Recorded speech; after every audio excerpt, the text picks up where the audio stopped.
25 to 30 basis points for 10 and 30-year Treasury yields are now down. The 10-year Treasury, which is the benchmark for long-term rates, is 1.72% as of closing yesterday. And I think a month ago or a month and a half ago, there was this sense that, okay, we've reached sort of the end of the lower rates. There's this restructuring going on where long-term rates are beginning their climb. Still very low interest rates on a historical basis, but lots of rhetoric that rates just can't stay this low any longer. And what I read, that was sort of the consensus opinion, I think, that over time, and I'm talking about over the year 2013, by the end of the year, you'd likely see higher rates. Well, rates are lower, at least a month later. And I'll put this in against a quote I saw yesterday from Mohammed El-Arain, who's the co-manager of PIMCO, the largest bond dealer in the world. But he said, and this is a quote in the Wall Street Journal, "Investors should recognize that in virtually every single market segment, we are trading at very artificial levels." So the point, I guess, being that, and we'll bring it back to real estate, what's artificial about, you could say, well, segments. He mentioned segments: stocks, bonds, commodities, real estate. In real estate, I mean, I would agree with that statement. And the artificiality is these interest rates.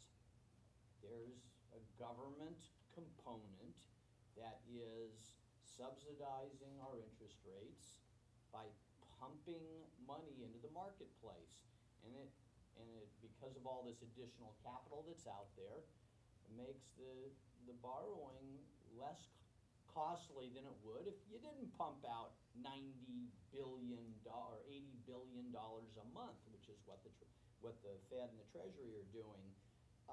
What does that mean for us? So what's the implication? Well, one is, for one, if you're going to refinance ever or within some foreseeable future, you probably would want to do it now, even if you believe that rates could go lower.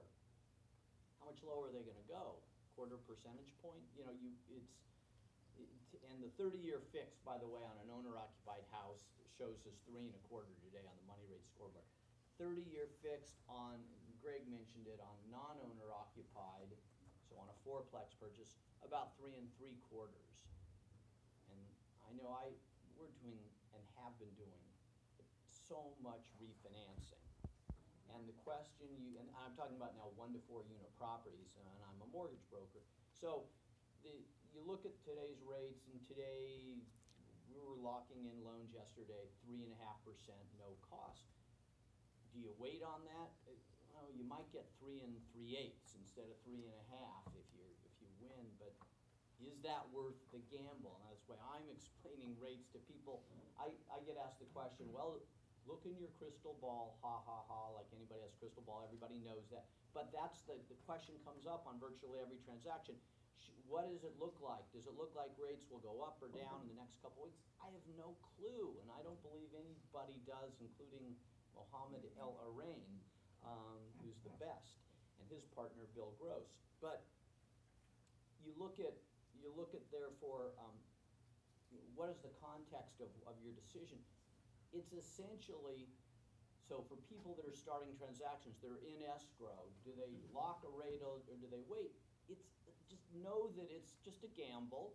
You don't have to lock generally at the beginning of a transaction, but just treat it like you're in Vegas. You're at the dice table. It's a 50-50 shot. You can win, you can lose, but that's what it is. It's a gamble whether or not you rate lock or not. If you have a very excellent deal relative to your current situation, these are for refinancers, people looking at refinancing a fourplex. If you look at, well, what are the terms I have? What is it today? If today is a good increase in your financial position, you got a lower rate and a lower payment, I just say take it, or if you don't take it and you want to wait till tomorrow, next week, just recognize you're gambling, you're throwing the dice down on the table. You've really got a 50-50 with rates, a little bit better than Vegas. Play craps at Vegas, you got like and you play well, you've got like a 48.5% chance of winning and 51.5% chance of losing if you max out on your odds. With interest rates, you really do have about a 50-50. It's, you know, right there. You win, you lose if you wait on locking. But certainly you're going to get a pretty doggone good rate relative to history. I am seeing from my seat just an attitude, I guess sort of reflected here today, which is that you get a listing, you are in great shape, because if the property is in good, decent condition, it's going to go. And on apartments,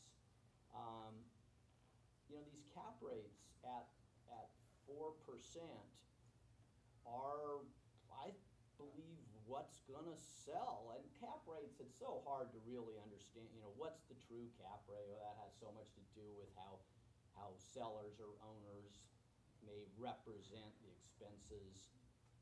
It's tough to go off cap rates, I think.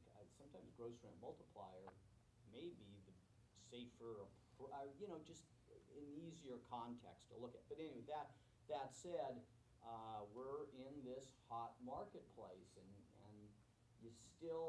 it's hard, Vanity, for even to say that on the one hand, and I believe it's true, even though I think we're still in a not good economy, even though we're seeing evidence of much better real estate market, and the unemployment rate dropped to 7.6%, but then you look at, well, how many people dropped out of the marketplace as workers, and it's a ton of people. Employment is not good, it's still not good. So we're still in this very struggling marketplace, yet you've got a hot real estate market you're working with now. So take advantage of the artificiality of these interest rates. They're good and really going to help you sell real estate. So thank you for your attention this morning, and I'll turn the meeting back over to Nick, Hernandez. can I put that short video you just presented on YouTube? Sure. Thank you. Be happy to be on there.